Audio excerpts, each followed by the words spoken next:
আসসালামু আলাইকুম প্রিয় শিক্ষার্থী, আশা করি সবাই তোমরা ভালো আছো। অনলাইন ক্লাসে তোমাদের স্বাগত। আজকে আমরা কৃষি শিক্ষার দ্বিতীয় পত্র মৎস্য চাষ প্রথম অধ্যায় সম্পর্কে কিছু আলোচনা করব। প্রথম অধ্যায় মৎস্য বা মাছ চাষ। প্রথম অধ্যায়ের নাম হচ্ছে মাছ চাষ এবং এটাতে হচ্ছে ইংরেজি প্রতিশব্দ অ্যাকোয়া কালচার। ইংরেজি প্রতিশব্দ কি মাছ চাষের? Aqua culture.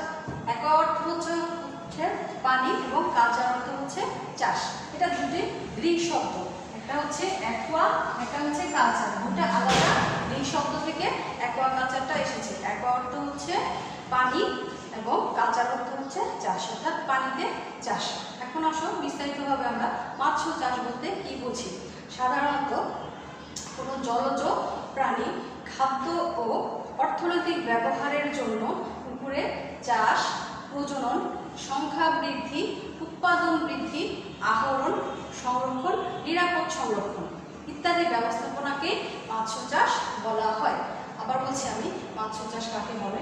মাছ চাষ বলতে বিভিন্ন জলজ প্রাণী যেগুলোকে খাদ্য এবং অর্থনৈতিক ব্যবহারের জন্য পুকুরে চাষ করা হয়, প্রজনন, সংখ্যা বৃদ্ধি, আহরণ, সংরক্ষণ, নিরাপদ সংরক্ষণ ইত্যাদি ব্যবস্থাপনা করাকে হচ্ছে মৎস্য চাষ।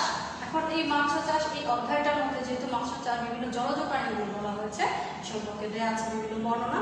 এবং জলজ প্রাণী হচ্ছে এর প্রাণীগুলোর মধ্যে রাজপুটি, নাইলোটিকা, গলদা চিংড়ি এবং বাগদা চিংড়ি, এগুলোর বিভিন্ন চাষ পদ্ধতি, রোগ বালাই, সেই রোগগুলো থেকে কীভাবে দমন করা যায় সেই ব্যবস্থা, মাছগুলোকে কীভাবে সংরক্ষণ করা যায় সেই ব্যবস্থাপনা সম্পর্কে দেওয়া আছে এবং এই বিভিন্ন মাছগুলোর অর্থনৈতিক গুরুত্ব সম্পর্কে দেওয়া আছে। বিস্তারিত এই প্রথম অধ্যায়টায় দেওয়া আছে।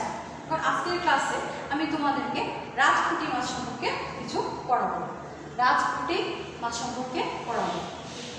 রাজপুটি মাছের একটি রোগ সম্পর্কে তোমাদের বিস্তারিত পড়াবো। তার আগে আমরা জেনে নিই যে রাজপুটি মাছটার কিছু বৈশিষ্ট্য সম্পর্কে জেনে নিই। রাজপুটি মাছটা কি, কোথা থেকে এটাকে আনা হয়, কেমন দেখতে, এই সম্পর্কে বিস্তারিত কিছু জেনে নিই। এখন দেখো, রাজপুটি মাছ এটা 1977 সালে থাইল্যান্ড থেকে এই মাছটি আমাদের দেশে প্রথম আমদানি করা হয়।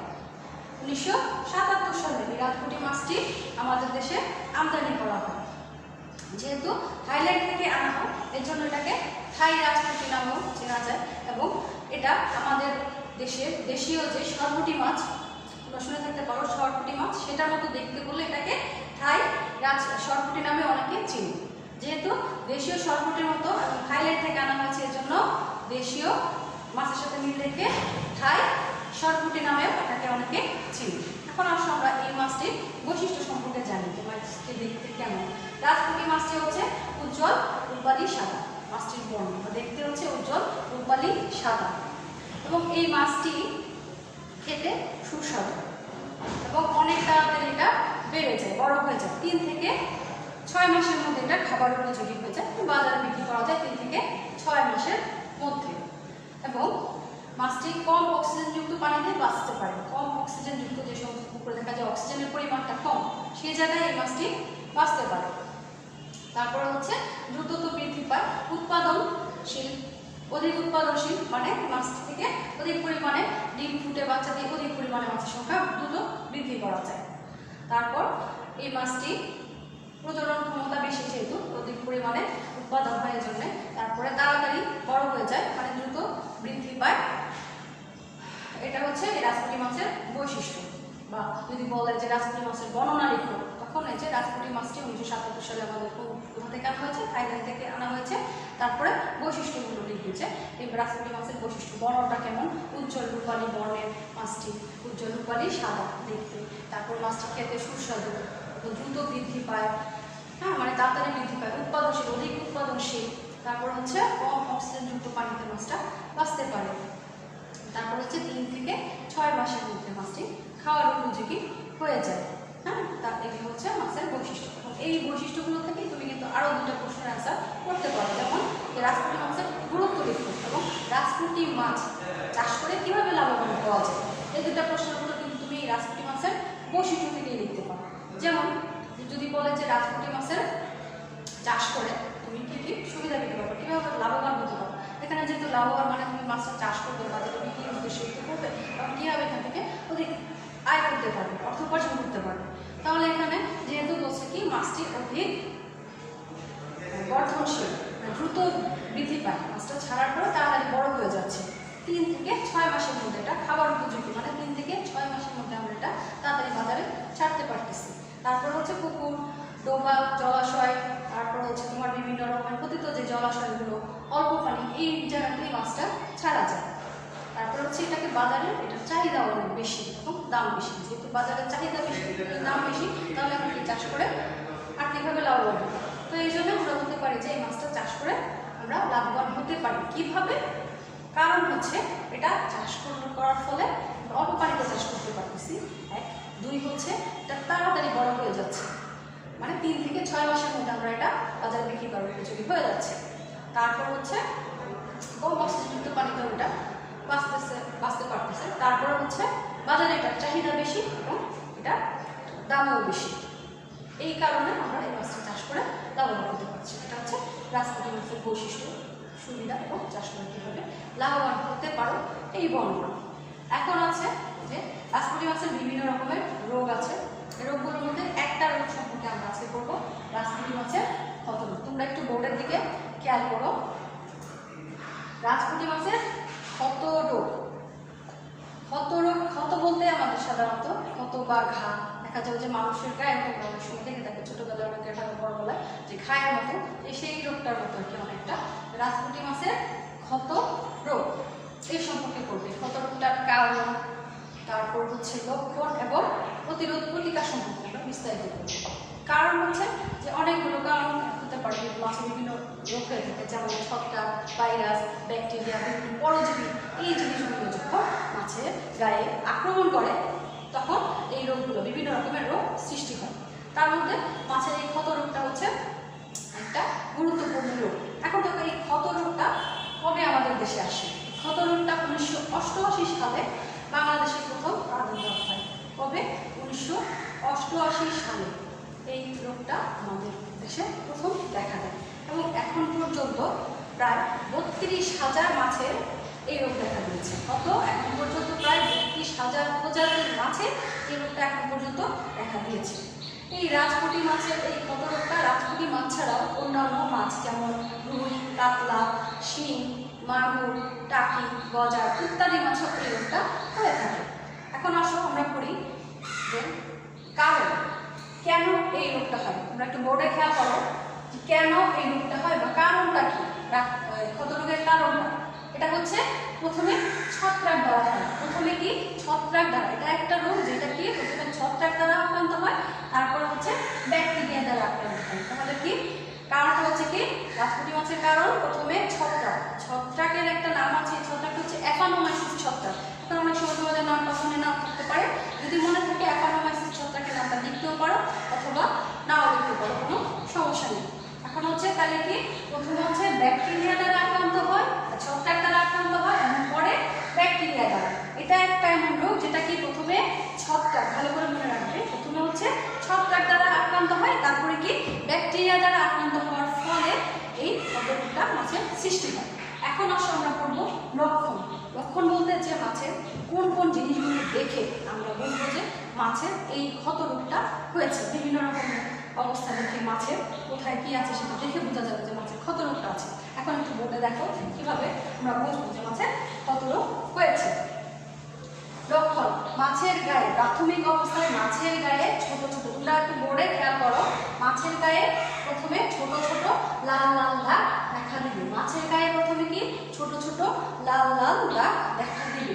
তার পরবর্তী সময়ে এই লাল লাল দাগগুলো কি বড় হয়ে যাবে। ক্ষতটা যে ছোট ছোট ক্ষতটা প্রথমে দেখা দিয়েছিল, তারপর এই দাগগুলো বড় বড় ক্ষত হয়ে যাবে।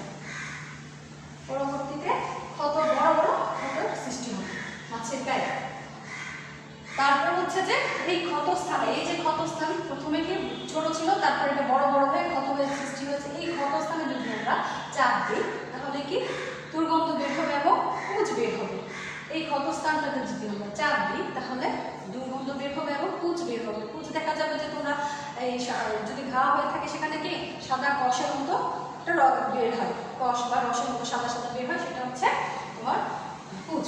তাহলে কি চাপ দিলে দুর্গন্ধ এবং পুঁজ বের হবে। তারপর মাছ দুর্বল হয়ে যায় এবং ভারসাম্যহীনভাবে চলাফেরা করে। মাছ কি দুর্বল হয়ে যায় এবং ভারসাম্যহীনভাবে চলাফেরা করে। ভারসাম্যহীন বলতে এখানে বোঝাচ্ছে যে মাছটা স্বাভাবিকভাবে যেভাবে চলাফেরা করে সেভাবে চলাফেরা করতেছে না, সে এখানে অন্যভাবে চলাফেরা করতেছে, এই জন্য বলছে কি ভারসাম্যহীনভাবে চলাফেরা করছে। তারপর হচ্ছে মাছ খাদ্য গ্রহণ করে না, মানে মাছ তো খাদ্য, পুকুরে যে খাদ্যগুলো আছে সেই খাদ্যগুলো সে গ্রহণ করে, কিন্তু বাইরে থেকে আবার খাবার অনেক সময় দেওয়া হয়, দুধ মাছের যেন বৃদ্ধি হয়, এই জন্য বাইরে থেকে খাবার দেওয়া হয়। যে খাবারগুলো প্রয়োগ করা হয়, সম্পূর্ণ খাবার বিভিন্ন বাইরে থেকে প্রয়োগ করা হয়, সেই খাবারগুলো সে খাচ্ছে না। তাহলে কি মানে খাবার গ্রহণে অনীহা, সে খাবার খায় না, তখন বোঝা যায় যে মাছের এই ক্ষতরোগটা হয়েছে। তারপর হচ্ছে যে মাছের চোখ নষ্ট হয়েছে। অনেক সময় দেখা যায় যে মাছের যে চোখটা তো স্বাভাবিক যে চোখটা থাকে দেখতে ওরকম হয় না, মাছের চোখটা অনেক সময় নষ্ট হয়ে যায়। তারপর হচ্ছে আক্রান্ত বেশি হলে মাছের লেজ ও পাখনা খসে পড়ে। আক্রান্ত বেশি হলে যখন দেখা যাবে যে মাছের এই ক্ষতরোগগুলো শরীর থেকে, তারপরে আস্তে আস্তে লেজ পাখনা সব জায়গায় হচ্ছে, লেজ ও পাখনা খসে পড়বে। আক্রান্ত যখন বেশি হবে তখন এই লেজ ও পাখনাগুলো খসে পড়বে। এখন লেজ ও পাখনাগুলো খসে পড়ে কারণ হচ্ছে লেজ ও পাখনাগুলো সাধারণত পাতলা থাকে, এগুলো পাতলা পর্দা দ্বারা থাকে, হ্যাঁ গঠিত, পাতলা একটা পর্দা দ্বারা গঠিত থাকে। এই জন্য যখন বেশি আক্রান্ত হয় মাছে তখন এই যে লেজ পাখনাগুলো কি খসে পড়ে যায়, তখন বোঝা যাচ্ছে মাছের ক্ষতরোগ হয়েছে। আমি আবার বলছি যে মাছের ক্ষতরোগ কিভাবে দেখে আমরা বুঝবো যে মাছের ক্ষতরোগ হয়েছে। দেখো ভালো করে শুরু, তোমরা বোর্ডে দেখো। প্রথম হচ্ছে কি মাছের গায়ে ছোট ছোট প্রাথমিক অবস্থায় কি ছোট ছোট লাল দাগ দেখা যায়। তারপরে হচ্ছে পরবর্তী সময় এই যে ছোট ছোট লাল দাগগুলো সেগুলো বড় হয়ে যায়। পরবর্তীতে কি লাল দাগগুলো আস্তে আস্তে বড় হয়ে গভীর ক্ষতর সৃষ্টি করে, ছোট দাগগুলো বড় হয়ে গভীর ক্ষতর সৃষ্টি করবে। তারপর হচ্ছে এই ক্ষতগুলোতে যদি চাপ দেওয়া হয় তখন কি দুর্গন্ধ বের হয় এবং পুঁজ বের হবে। ক্ষতগুলোতে চাপ দিলে কি হবে, দুর্গন্ধ এবং পুঁজ বের হবে।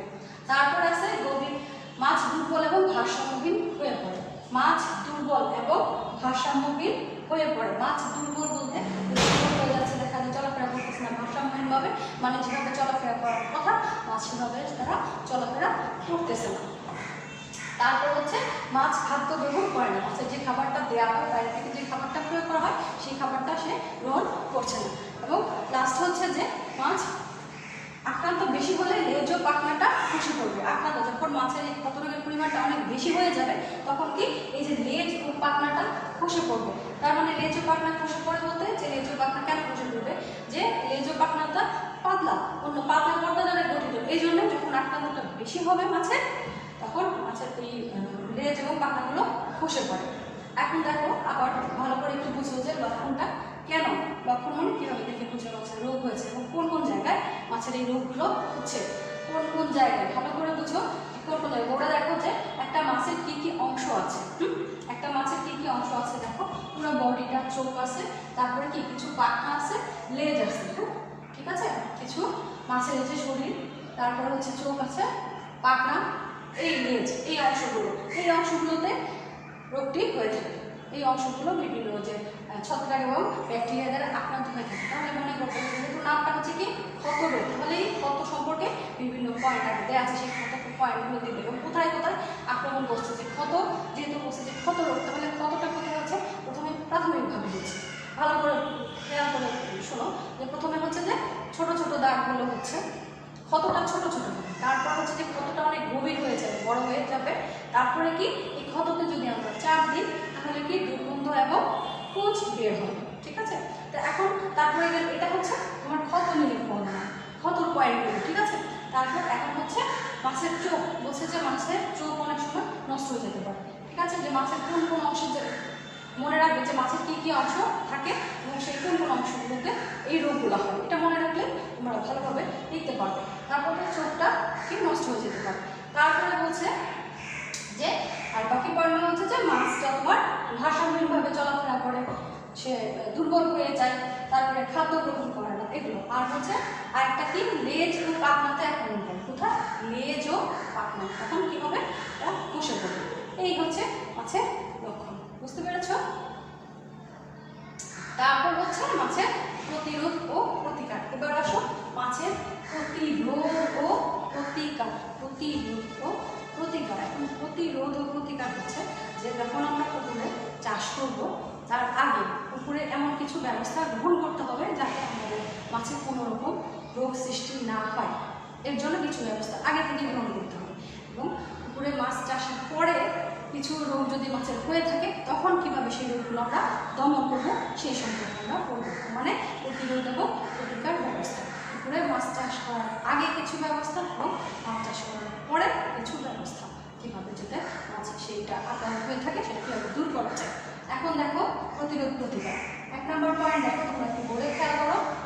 শুকনো মৌসুমে পুকুরের তলা শুকাতে হবে। 1 নম্বর পয়েন্ট হচ্ছে শুকনো মৌসুমে পুকুরের তলা শুকাতে হবে। শুকনো মৌসুম মানে বলতে বন্যা সিজন ছাড়া, বন্যা ছাড়া যে শুকনো মৌসুমগুলো থাকে সেই শুকনো মৌসুমে কি পুকুরের সাধারণত পানি শুকিয়ে যায়, তখন পুকুরের তলাটা কি ভালোভাবে পুকুরের তল দেশটা ভালোভাবে শুকাতে হবে।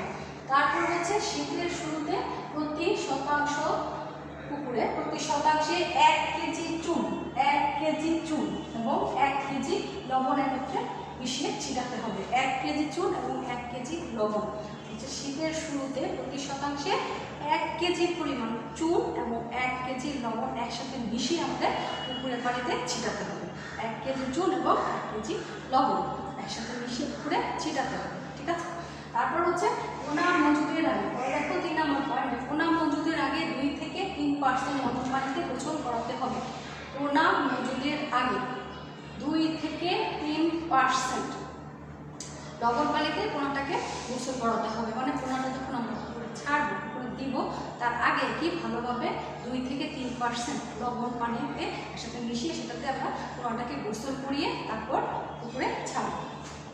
তারপর হচ্ছে জৈব সারের প্রয়োগ কমাতে হবে। বিভিন্ন রকমের জৈব সার আমরা পুকুরে দিয়ে থাকি, এই সারের প্রয়োগগুলো কমাতে হবে। যথাসম্ভব যদি পারা যায় সে প্রয়োগটা বন্ধ করে দিতে হবে, যদি পারা যায়। সীমিত আকারে প্রয়োগ দেওয়া যায় অথবা বন্ধ করে দিলেই ভালো।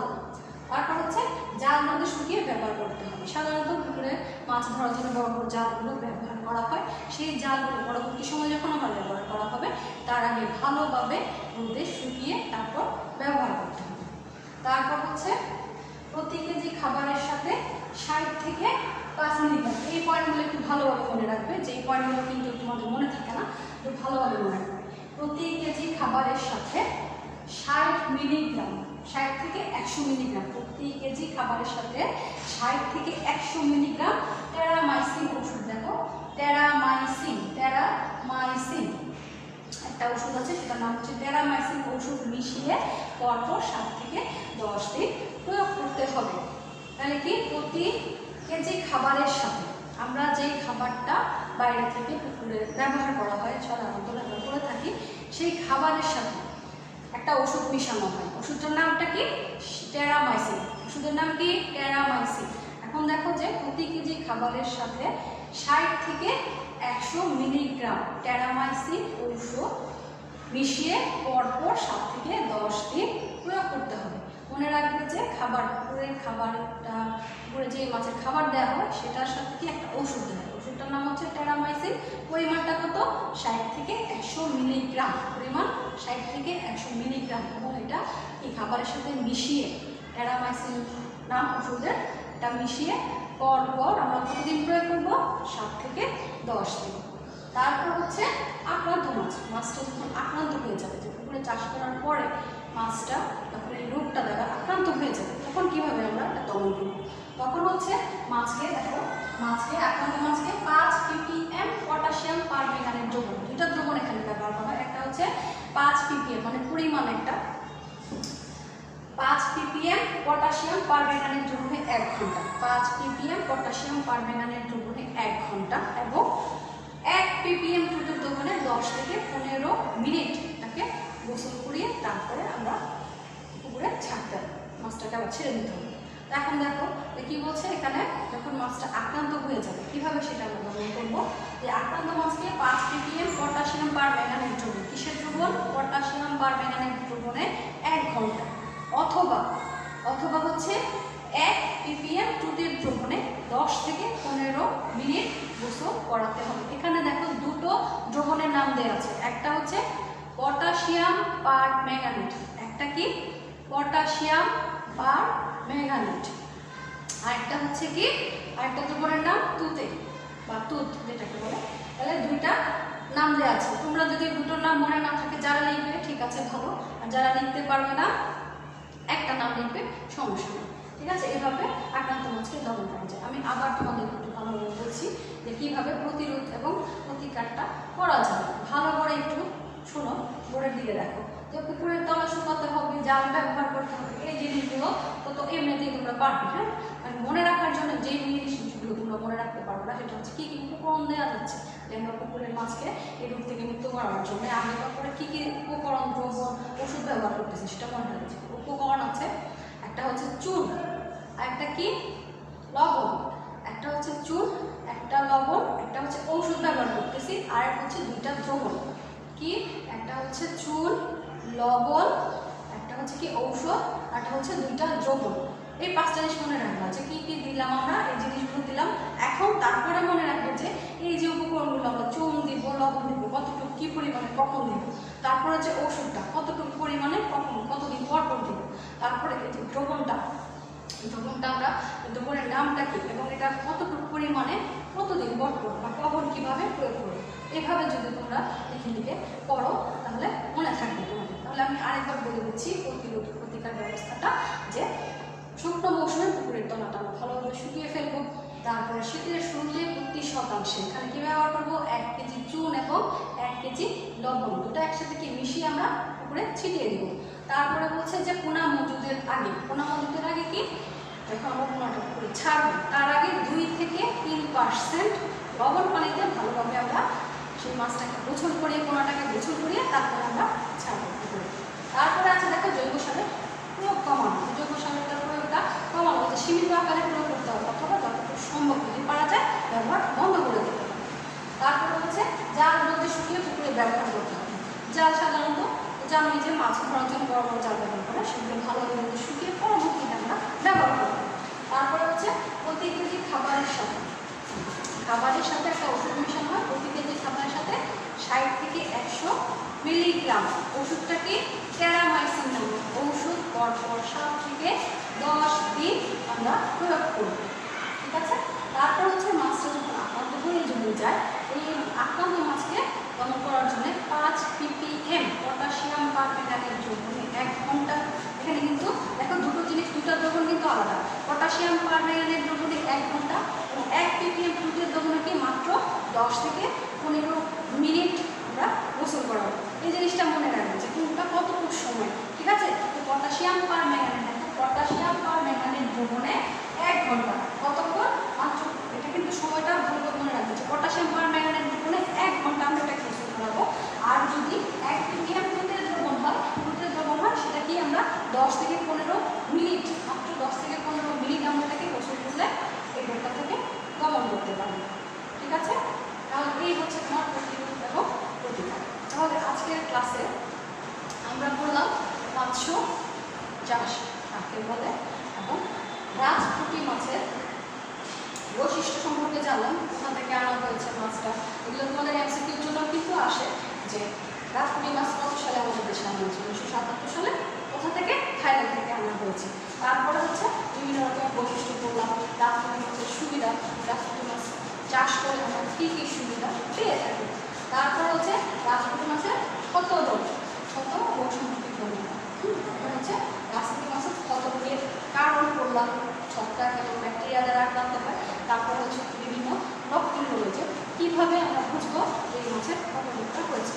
ছোটো থাকবে বড় থাকবে, তারপরে ওইভাবে আস্তে আস্তে ভিডিও দেখতে হবে, এটা বোঝা যাবে যে মাছের কত রোগ হয়েছে। তারপর হচ্ছে প্রতিরোধ এবং প্রতিকার ব্যবস্থা, কীভাবে এই রোগগুলো আমরা থেকে আগে কী ব্যবস্থা গ্রহণ করতে পারি যাতে রোগটা না হয়, এবং পরবর্তীতে হয়ে গেলে কীভাবে রোগ দমন করতে পারি ইত্যাদি সম্পর্কে জানবো। এখন এই রাজপুঁটি মাছের আরও বিভিন্ন রোগ দেওয়া আছে, তারপর নাইলোটিকা রোগ দেওয়া আছে, তারপর তোমার গলদানি বার্কা চিংড়ির রোগ সম্পর্কে দেওয়া আছে। তোমরা এই রোগগুলো সম্পর্কে পড়বে এবং যদি না বোঝো আমাকে জানাবে।